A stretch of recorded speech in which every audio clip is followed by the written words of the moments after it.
masing-masing bendera merah dan bendera hijau. Bendera hijau silakan diletakkan di tangan sebelah kanan. Kemudian bendera merah silakan dipegang di tangan kiri. Oke. Tadi kita kan sudah mempelajari bentuk-bentuk dari eksploitasi pada anak ya. Ya.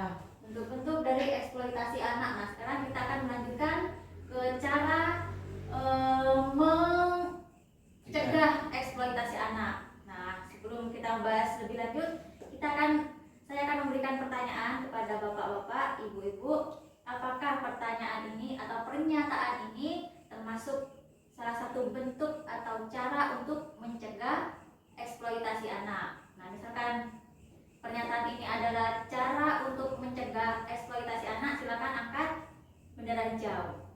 Itu ya. Maksudnya yang benar nih? Iya, yang benar hijau. Salah merah. Ya. Misalkan pernyataan ini bukan contoh atau bukan bentuk dari cara mencegah eksploitasi anak, berarti itu benderanya yang merah. Jadi kalau yang iya benar ini cara mencegah, berarti benderanya hijau.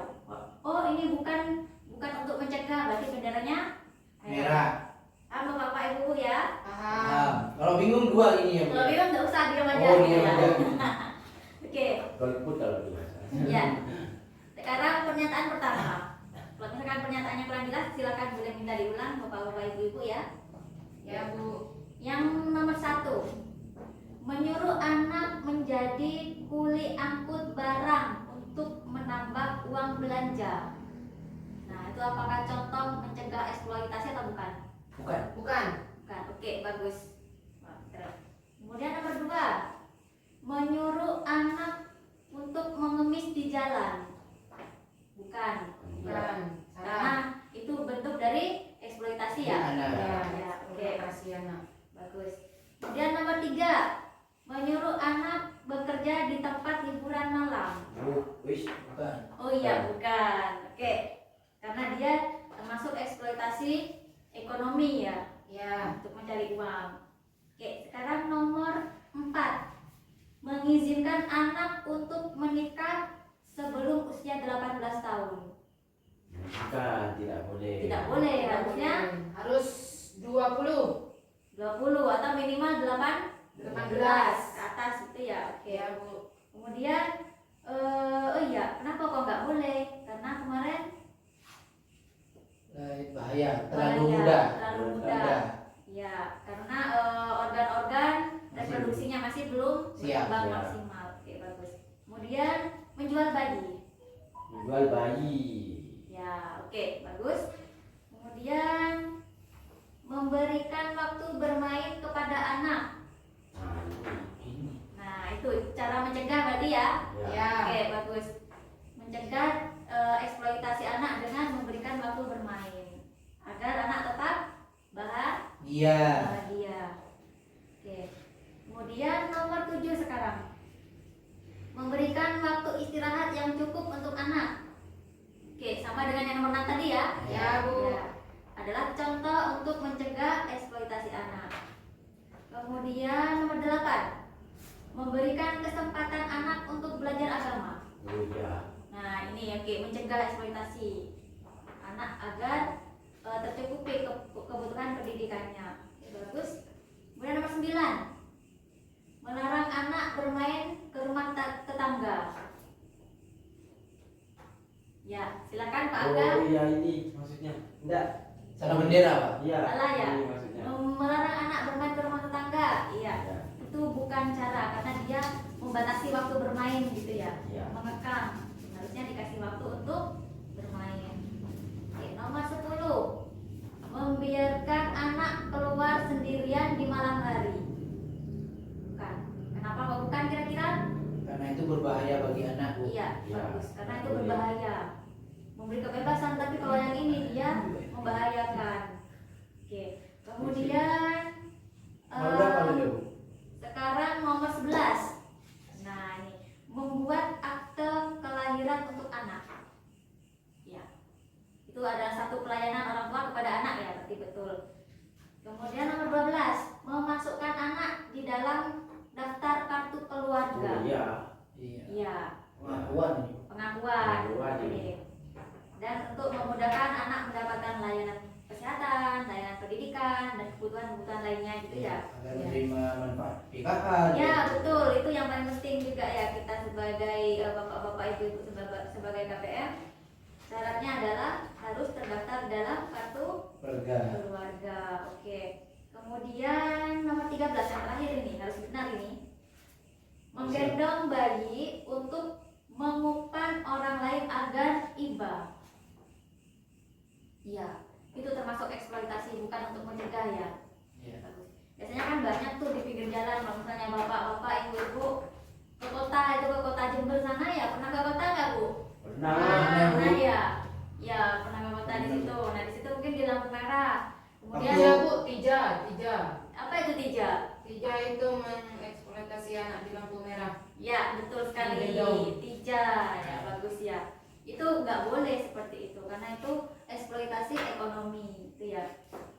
Oke. Apakah bapak-bapak ibu-ibu pernah melakukan seperti itu? Tidak. Tidak. Bu. Tidak Bu. Malu Bu sudah dapat bantuan PKK sih mau eksploitasi anak Bu. Iya. Dan nanti kalau ketahuan nanti ada sanksi hukumnya juga ya. Iya. Bu. Oke, seperti itu. Kemudian sampai di sini ada yang ditanyakan tentang pernyataan tadi bapak-bapak ibu-ibu? Tidak ada Bu. Tidak ada? Oke. Kalau tidak ada kita langsung ya ke kesimpulan.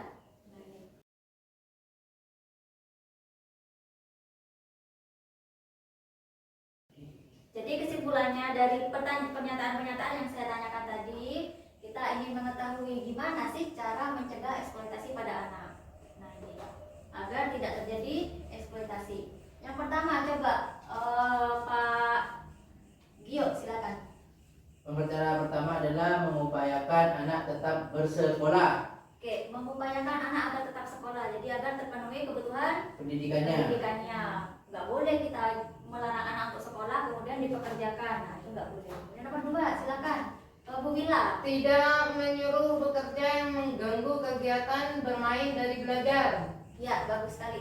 Tidak menyuruh bekerja yang mengganggu kegiatan bermain dan belajar. Jadi jangan sampai kita menyuruh anak untuk bekerja.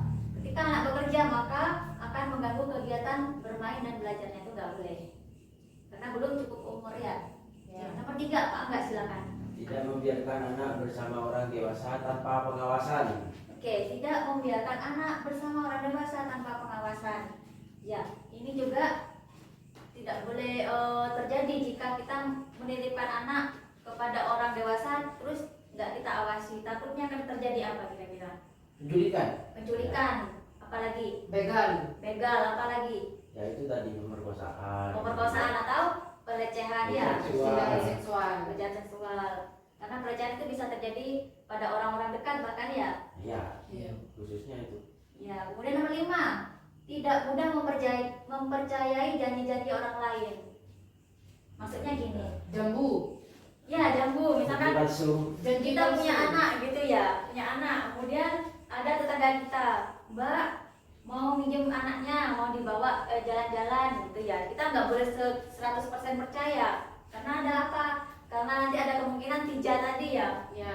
dibawa digendong anaknya kemudian dibawa ke tempat umum untuk mencari rasa iba orang lain agar memberikan Memberi uang. uang. Nah itu takutnya seperti itu, dan takutnya pelecehan juga seperti itu. Kemudian Memberi tahu anak untuk waspada pada iming-iming pekerjaan dan gaji besar di kota. nah ini nomor 6 penting sekali nih ya, Ya, bapak-bapak penipuan ibu. soalnya. Ya, untuk anaknya yang biasanya sudah menjelang dewasa atau remaja, biasanya diiming-iming di kota bekerja seperti itu. Kemudian di sana ternyata pekerjaan seksual. Nah, seperti itu. Ini jangan sampai bapak-bapak ibu lalu pasrah gitu ya. Oke. Nomor 7 sekarang. Tidak menikahkan anak sebelum usia 18 tahun. Ya, tidak menikahkan anak sebelum usia 18 tahun. Nah, karena bisa menyebabkan terganggunya kehamilan gitu ya. Seperti itu. Kemudian nomor 8. Tidak membiarkan anak bermain dengan HP atau internet tanpa pengawasan. Ya, kenapa kira-kira? Takut membuka situs-situs porno Bu. Ya, bagus. Kemudian apa lagi? Takut Mobile Legend Bu. Ketagihan game tidak sekolah pas. Ya, ketagihan game, kemudian nggak sekolah. Takut apa lagi? Menghabiskan kuota, menghabiskan Ya. uangnya ya. Top up itu juga kadang. Ya, top up sering. Nah, seperti itu. Jadinya nanti uang bantuannya habis Habis untuk buat beli top up itu game. Bisa. Jadinya salah sasaran gitu ya.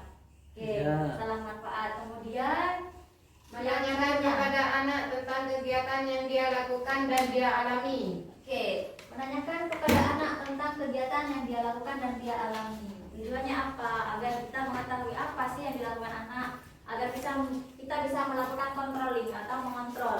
Jika ada kegiatan yang dimungkinkan dia salah langkah, maka kita bisa antisipasi sebelum terjadi dampak yang lebih jauh. Oke, kemudian yang selanjutnya. Luangkan waktu untuk bercengkrama atau bercerita dengan anak. Ya, ini nomor 10. Ini nomor 10 berkaitan dengan nomor 9 ya. Luangkan waktu untuk bercengkrama atau bercerita dengan anak. Misalkan untuk menanyakan tentang kegiatan si anak, atau untuk menanyakan bagaimana kesulitan yang dialami anak, atau menanyakan keinginan anak. Nah, seperti itu. Oke, nomor 11.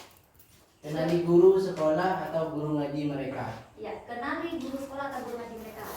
Bapak-bapak, ibu-ibu, jangan sampai bapak-bapak, ibu-ibu itu menyekolahkan anak ke suatu tempat, misalkan sekolah atau guru ngaji, tapi bapak-bapak, ibu-ibu tidak mengenal gurunya. Kita harus kenal dekat.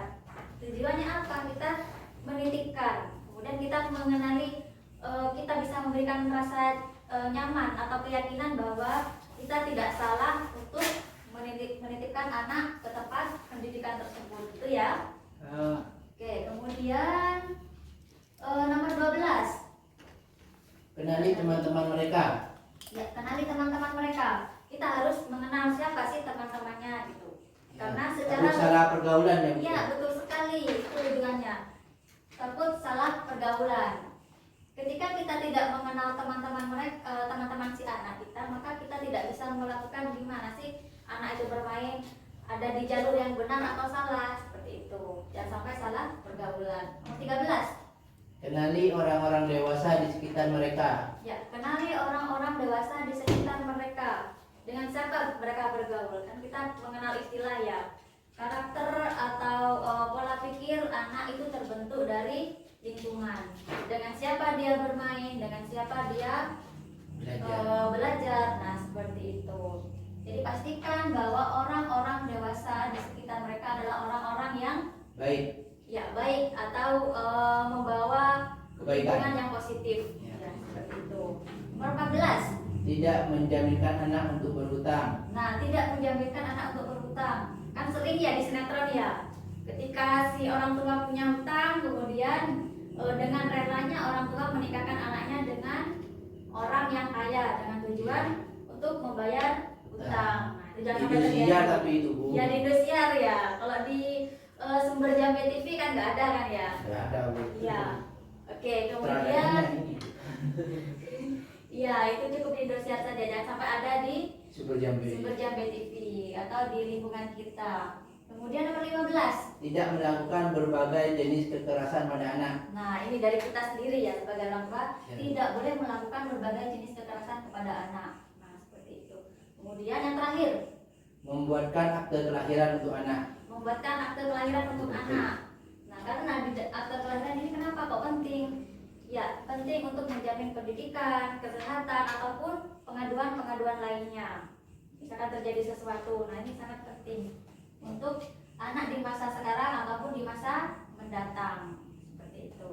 Oke, dari sini cara mencegah eksploitasi anak ada 16 poin. Mungkin ada yang ingin ditanyakan? Tidak ada Bu. Sudah paham semua? Ya. Ya, oke, sudah paham semua. Silakan diterapkan nanti di rumah ya. Siap Bu. Mencegah penelantaran dan eksploitasi. Nah, ini untuk mencegah eksploitasi. Oke, untuk selanjutnya kita akan lanjut ke materi lain, tapi sepertinya kita lebih baik istirahat dulu ya. Iya Bu. Iya, Bu. Iya.